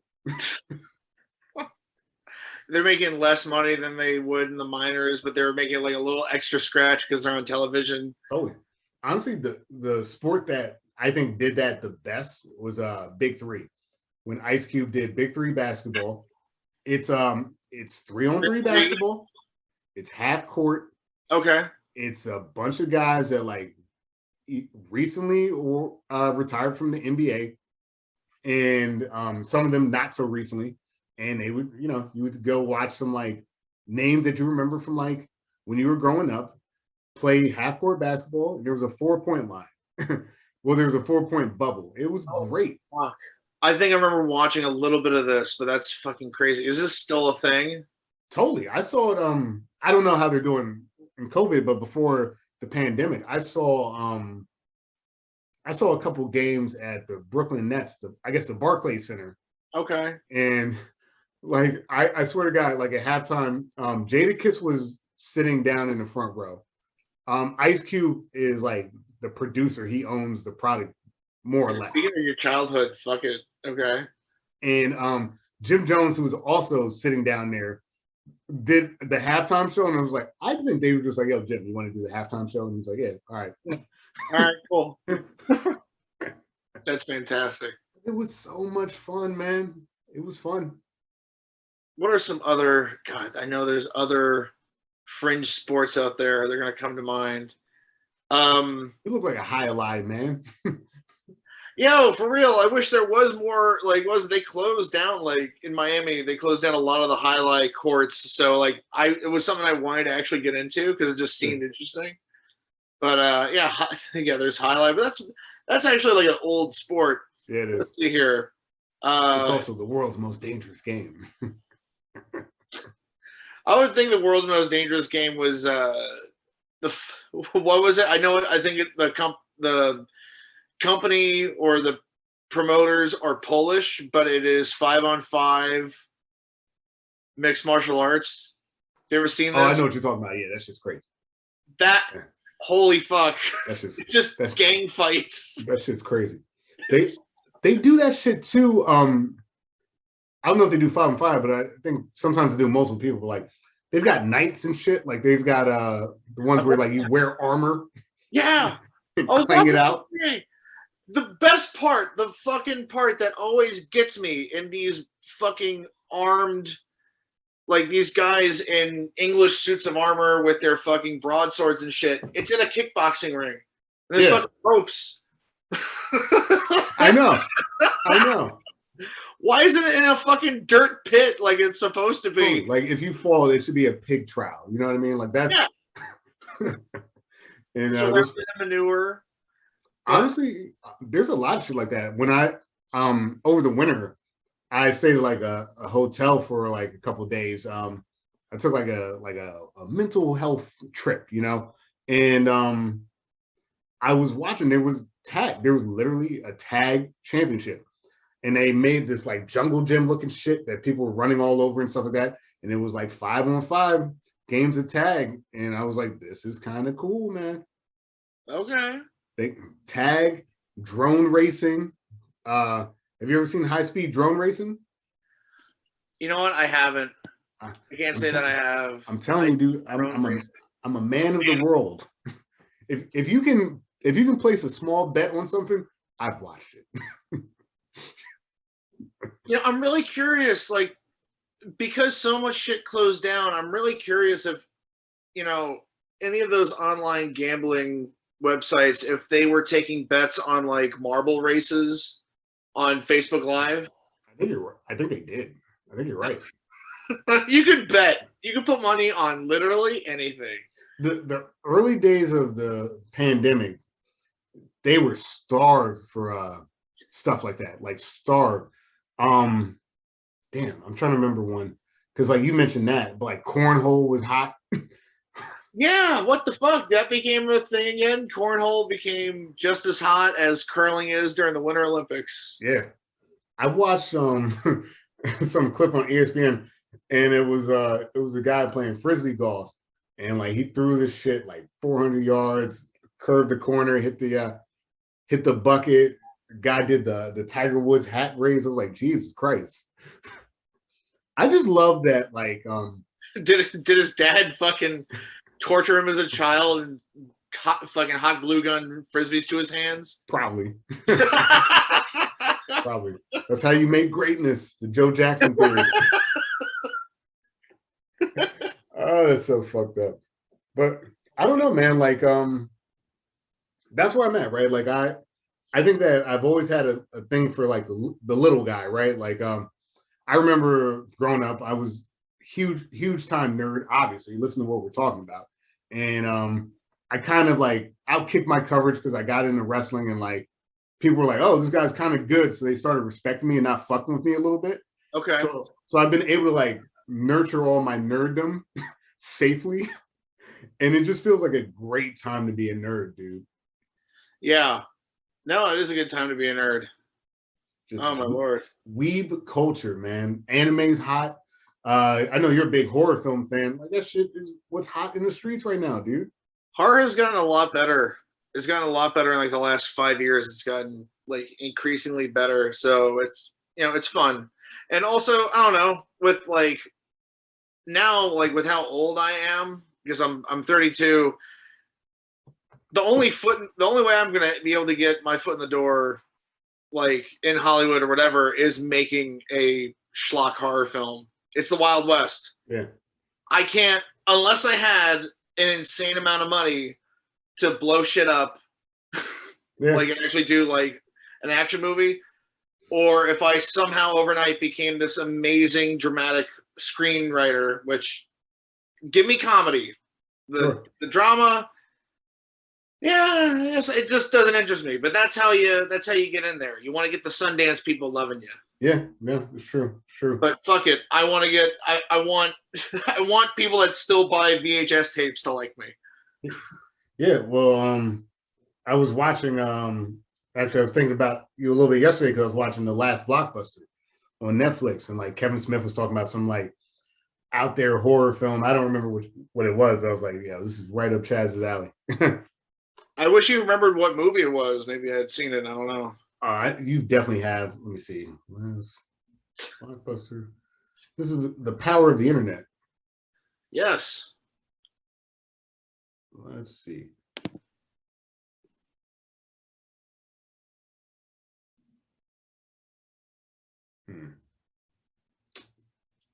I'm not gonna remember. Unfortunately, I'm not gonna remember. You're just gonna have to watch The Last Blockbuster. That's fine. I'll just watch it, man. It's all good. Yeah, like Kevin Smith. Good. It was Kevin Smith who brought it up too, so you know it was good. I will say, and I'm not getting sponsored by AMC or Shudder, but definitely like as far as a streaming service, I really like Shudder, even though it's just horror movies. Sure. They have a lot of good original content, which is surprising for like right out the gate. They already had stuff that was made. Like they've been making a Creepshow TV series, which is actually pretty good. Nice. They've gotten some really talented people to work on that. What was that I saw the other day that I was like, oh fuck, this is really good. Oh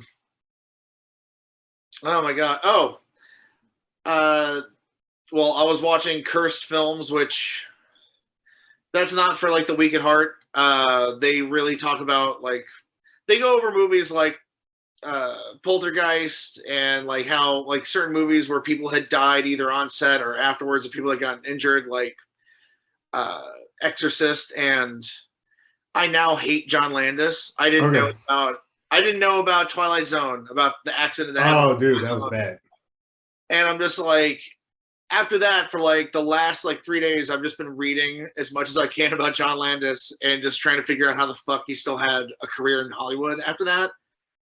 Eddie Murphy liked him enough that he got him the job to direct fucking Trading Places and Coming to America, even though producers were like, no, we don't want him.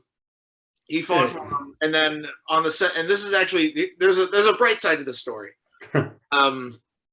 On the set of Coming to America, Landis was treating him like shit and like telling people that, oh, we haven't been paid yet. Eddie needs to give you money right now, and just being a loud, obnoxious asshole. And long story short, Eddie Murphy fucking strangled John Landis in front of the entire cast and crew. And John Landis just fucking got up and ran away, like fucking crying like a bitch. So, yay! That was actually one of the reasons why I didn't see Coming to America yet, because I'm like, oh, I hope he has nothing to do with this. Oh, he doesn't? Okay, maybe I'll check it out. Yeah. Actually watched Coming to America. Yeah, it's okay. Yeah, it's okay. Yeah. It's fine. You can still like the original shit and, you know, not be that concerned that something followed it. I think they had a decent balance of like respect for the fact of like not stepping on the old shit, you know. They kind of expanded on it. Not that you necessarily needed it expanded, but it was like, this is fun enough. I wouldn't be like, oh yeah, we gotta do this again. But I was like, yeah, it was fine. I'm glad a bunch of people made some checks that they probably wouldn't have got. So yeah, that's my feeling on it. You're revisiting a movie that's 30 years old, so what the fuck? What do you expect? Like, I'm not expecting like when has there been a sequel to a movie 10 years after the fact that people were like, this is the greatest fucking thing ever, Yeah, and not a total just Hollywood cash in. Typically does not happen. I can't think of an example off the top of my head. No, because there is none. Yeah, that's a good point. That's a great point. Speaking of that, though, I was watching that video you sent me the other day.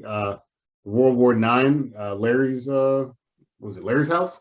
Yeah, Larry's House by World War IX. My buddies. Is that a band or something like that? Yeah. It's my friend's band. Actually, the band's been around for a while, and my friend who I used to be in a band with him.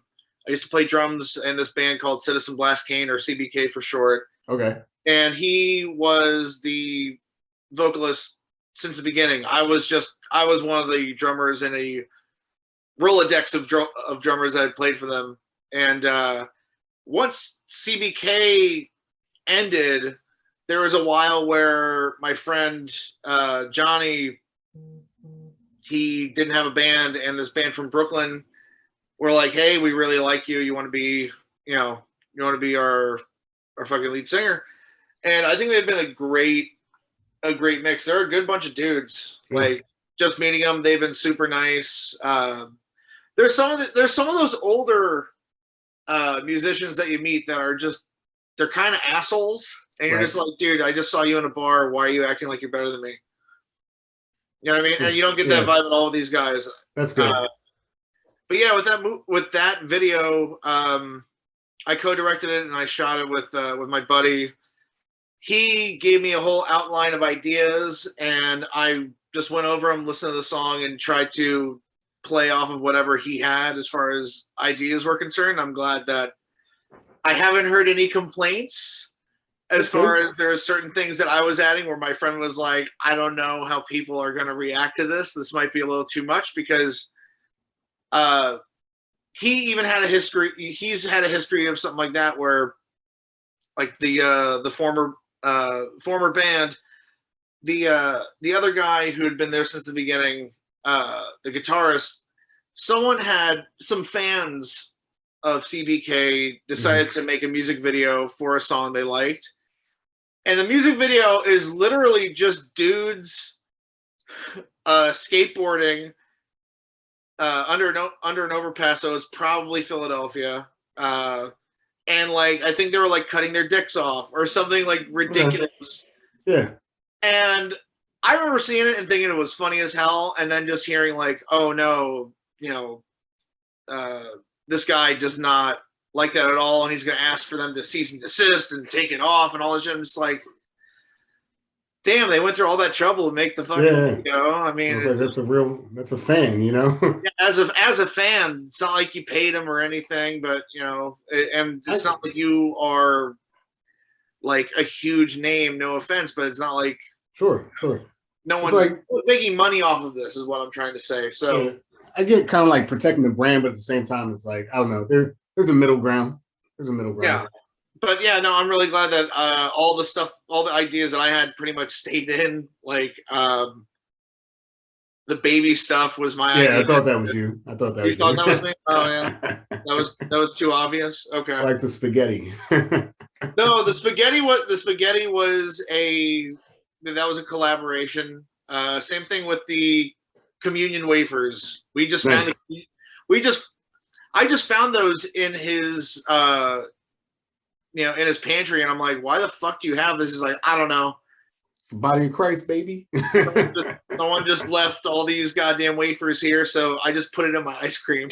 Yeah. You know what's funny, man? Like, I'm sure this is gonna be funny to a lot of people, but like, just the idea that like random people throughout the world can just summon the body of Christ whenever they want.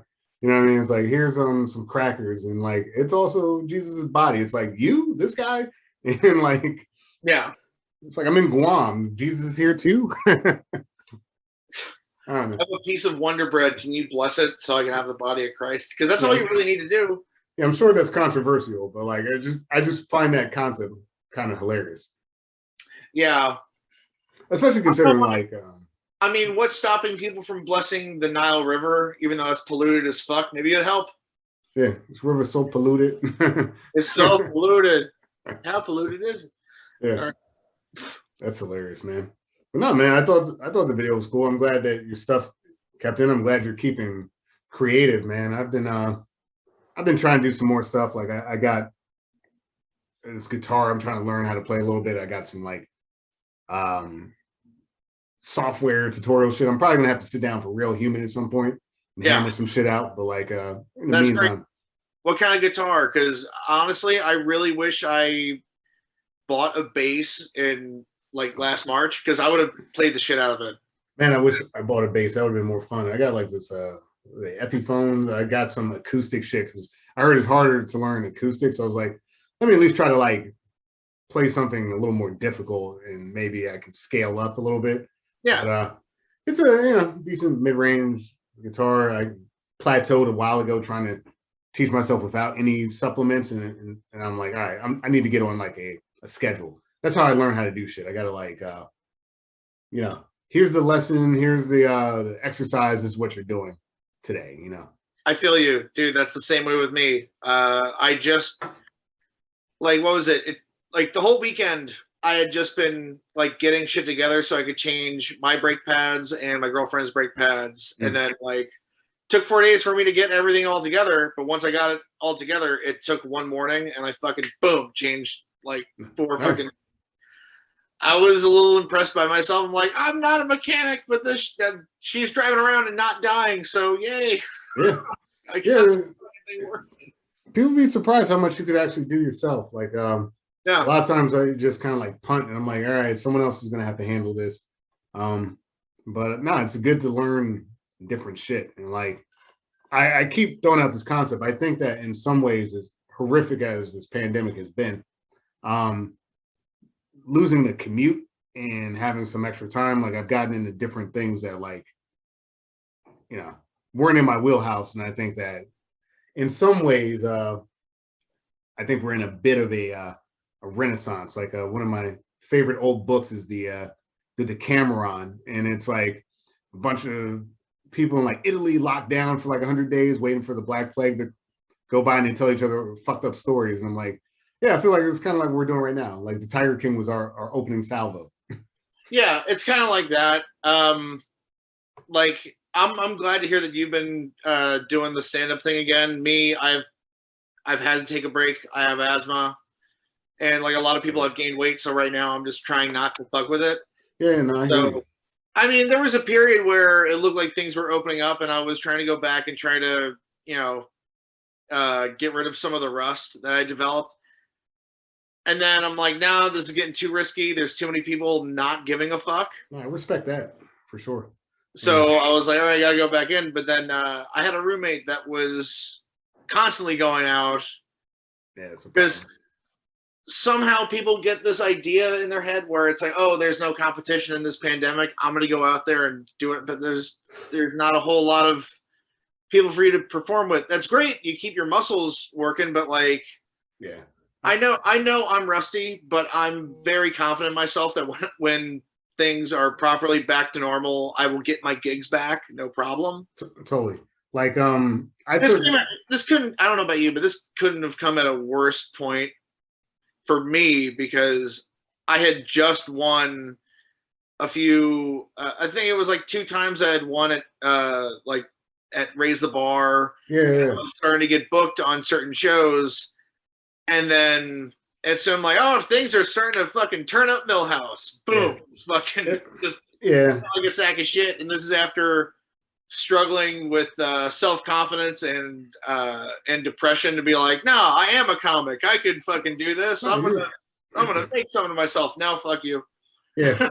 which look, man, you are. And like I know the feeling because like I had a slow kind of winter leading up into right before everything shut down, and I started getting booked on stuff. I was like, okay, I'm still in the game, yeah. And I haven't done a lot of work. Like I know you've seen like with the mic and stuff like that, which I've been lukewarm about because I felt like to a certain extent that was kind of irresponsible. Like the fact they wanted to keep hosting it, and I tried to sandbag that a little bit. Can I tell you right now, this is why you're my friend, because you did not feel good about it. Because I know other people that are running them, they're like, what do you mean? Oh, no. What are you talking about? So, no, I mean, because I was working with Dan, I was like, all right, look, Dan wants to keep doing it. Yeah. I'll do it, but like I like legitimately actively sabotaged that that night because I was like, I don't really want a big turnout. I don't want this to like catch steam and stuff Yeah. like that. But like now I'm kind of okay with it again. Like I got a show next week I'm doing. It's Great. gonna be my first like actual show Yeah. in a year and a half, right? So it's like, okay, we'll see how it goes. But like I got myself on the list because I need that vaccine like yesterday, dude. Yeah, dude, get that shit. I need that Get shit on like that shit. And because I don't like know. we're not out of the woods. Yeah, it's gonna be a rough start for us. I know it's gonna be rough for me starting off, but I've been thinking about this. I'm like, next, like the first few times I go back out there to open mics, it's not about not going up because I know that's an option, but that's not an option for me. I'm just gonna go up without any fucking material and just Yeah, fuck. And really, that's it. That's the exercise. just play in the space. Yeah, yeah, Play the totally. space. You got 5 minutes, and that's it. And that will. I don't know. The other stuff will come because God, I have all these old ass jokes, and it's just like, fuck. It's been a year, so now I got to think about them again. Yeah, it'll all come back. It's just like Oh, it takes some time, but like you don't fully lose that muscle. You just gotta keep working it, and it's when you're comfortable, right? Like I said, I was uncomfortable with even some of the activity that I did do, and I like really pulled it back. Like somebody offered me something last month, and I was like, I can't. I was like, I yeah, can't do it. I can't do it. You know. yeah, But this other show, like a 420 show, and I was like, it's kind of my bag. You know, it's kind of my brand. So we'll yeah. see. We'll see, dude. Like it's a It's risk, but life's fucking risky, dude. dude, it really is. But at least you have a house, you have a partner, and you guys are on the same page for That's as true. far as I know. That's It true. Very sucks when you lucky. have a roommate and you're not on the same page, That and it doesn't like I don't know. I got really bitter towards the comedy scene for a little bit because I actually got coronavirus, even though tests say otherwise. All of my friends that have had coronavirus, I've talked to them about my symptoms. Like, oh no, that's what that shit was. I'm like, yeah. oh okay. I Yeah. couldn't have got it from anyone else. Yeah, you probably got it And, from yeah. and my roommate's like, no, you couldn't have possibly gotten it from me. It's like, dude, just fucking admit that you're a slob. Yeah. Well, and we can get over this, but don't try to convince me otherwise. It's literally all I do is I stay home. I think I go out and exercise every once in a while, and I interact with my girlfriend and her kids, and her kids are just indoor all the time, and she works from home. Yeah. Who the fuck's getting me sick? You Yeah. know what I mean? Yeah. So with the asthma, I what was it? I think what was it? That happened. I was sick as shit, like Halloween and like the week after, and my breathing was awful, and I had started doing Zoom mics again, and my breathing had gotten so bad that just getting those jitters that you get after not going up for a while and going up, Sure. that would trigger my asthma to the point where I couldn't fucking breathe. That's So not good. Yeah. I can't perform, I can't do anything, and I have to see comics online do the same tired. I don't even know if you'd call it a joke, but just being like, hey, I got the coronavirus, and I just want you guys to know I'm feeling great. Yeah. Yeah. There's that. So yeah, I don't know. I'm planning on throwing that in some people's faces when I get back because like there have been some dudes like I've gotten into internet fights with some people where it's like it just stemmed from me making like a gay joke at somebody. Sure. And them just being super fucking defensive and everything to the point where they say, yo, you're not funny, you're not a good comic. And it's like, you could have said something funny, but now I feel like just stabbing you next time I see you. So just come on, man. So yeah, I'm curious to see what's gonna happen when things open up. Who knows? It's been a really long time since I've seen someone fight in an open mic, but it's happened. It's definitely happened. I never thought I would be the guy, but I just might. you got some smug motherfuckers out there that be like, yo, man, I don't need no vaccine, dude. I'm fucking good. No, Yeah. Well, look, man, I'd be interested in, I pretty much a pacifist, but like, I'd be interested to see some shit go down. And I got your back on that, man. So oh, I appreciate that, but hopefully you won't be there. That's the hope. I don't want you to be there as much as I would probably need you there to just because I need someone that actually knows how to like fight and not kill somebody. Because like Right. for me, it's like I've been such a pacifist for so long, and I haven't wrestled since I was like 14. So like I'm just gonna gouge your fucking eyes out if it comes to it. My whole perspective on fighting has been do not fight until you feel like this is a threat on your well-being for real, and then after that, fuck it, bite a nose off. Yeah. So yeah, I don't like getting my nose bitten. I don't like getting my eyes gouged. So I gotta pick my spots. You know what I mean? Well, I would never do that to you. I can't see you ever pissing me off. Like I can't see that happening. I don't see you anytime soon being like, yo, Chaz, I hope you know you're a piece of shit and you have no talent. Oh, okay. Yeah, that's not gonna happen. So we're gonna fight now? So I'm keeping the nose. That's awesome. No, it's fine.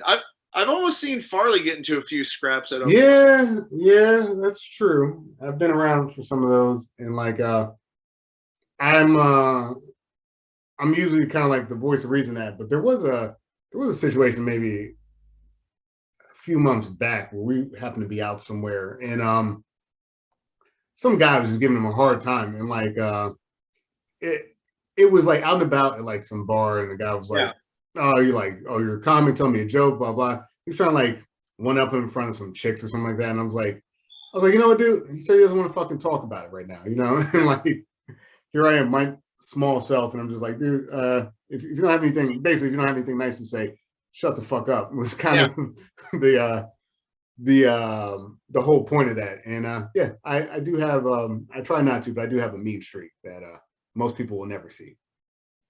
No, they have to earn that. You gotta be a real dick for me to, go into attack mode.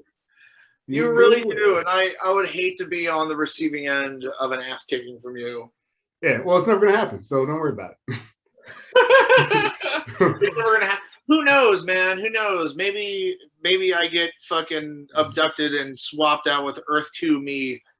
True. Shit. And then it happens. Yeah. Back to DC. It all comes back. It all comes back. Well, hey man, I think this was a dope combo. We should do this shit again sometime, man. Dude, I would love to do that. And once you're vaccinated and everything's fucking hunky dory, I would love to have you at the Cinema Cellar. Let's figure out a fucking a bad movie to check out. I'll go through all the legal matters to see if we could actually watch it and broadcast it. Okay. And yeah, man, it should be fun. I always love doing that shit, and I don't know. Yeah, I still talk about when people ask me like favorite episodes of it. One of the first episodes I ever shot with you is one of my favorites. We watched Night of the Living Dead. That was great. And you were so amped up and so into it. Seeing this black man in the 60s just taking out white zombies and smacking people. It was great because like I didn't realize that like that was kind of like the old school, like one of the first big zombie flicks. I'm like, look at this brother out here giving these motherfuckers the business. Like all of the problems came from white people. Black people are here to solve them. Oh my god. That was a great movie. Great movie. It really is. We gotta do something else like that, man. Like no problem. Anytime you want to, once it's like safe and clear, once Dr. Fauci says we can do it, I'm down. Dude, I'm all for it. Hey, let's see. Maybe I'll be at your open mic tomorrow. Who the hell knows? I'll be in a full hazmat suit if that's gonna be the case. We'll be masked up. We got the mic covers and stuff like that. It's not a perfect science. It's actually a very imperfect science, but we'll try to be as safe as possible. Honestly, with the weather the way it's been, we might be able to do it outside too. Which is the hope. I mean, honestly, that's the only way you're gonna get me to McGinley Square is when it's outside. I don't care if it's fucking below freezing. I agree. I agree. McGinley Square is an interesting place. Let's put it that way. Yeah, I don't want to shit on him right now because I'm trying to plug your shit. I'm trying to plug your shit. Whatever. See if I care. But yeah, man. Well, I'm gonna start boogieing, scooting, and shit like that. What's a good what's your social media, man? Let's plug it. Yeah. Check me out on Instagram. It's Hank_sandwiches because I thought it would be funny to misspell ham sandwiches. So Okay. that's what it is. Hank, man's name, sandwiches, like a weirdo. There's gonna be a graphic. Yeah, man, that's where I usually keep active. Typically post stories about the movies I'm currently watching. Also check me out on Spotify. I haven't posted anything recently, but Cinema Cellar on Spotify. And I don't know. I don't fuck with YouTube that often. So, if check out Cinema Cellar on Facebook, and whenever we're moving again, I will be posting links to videos and all other goodness. Nice. But also, check out Larry's House on fucking YouTube. Hell yeah. By fucking Larry's House by World War IX. World War IX with the Roman numerals, the I and the X. Yes. I watched the video. I was fucking confused, but that makes sense. I'm just confused by a lot of shit. But what I did do is I enjoyed that shit. So I was like, yo, Chaz, like I said, once the baby shit came out, I was like, that's Chaz all day. I can't wait to talk to him about it. It's going to be awesome. I'm glad you enjoyed it. That's all that matters to me. As long as I entertain my friends, I'm very happy. So thank you so much for having me on, Reg. Hey, no problem, man. And look, Larry's House, last time I checked, was around 400 views. So let's try to get that up. Let's try to get it up, man. Get it up. Let's get it up. Hey, thanks a lot, man. I'll catch you soon. Yeah, man. Peace.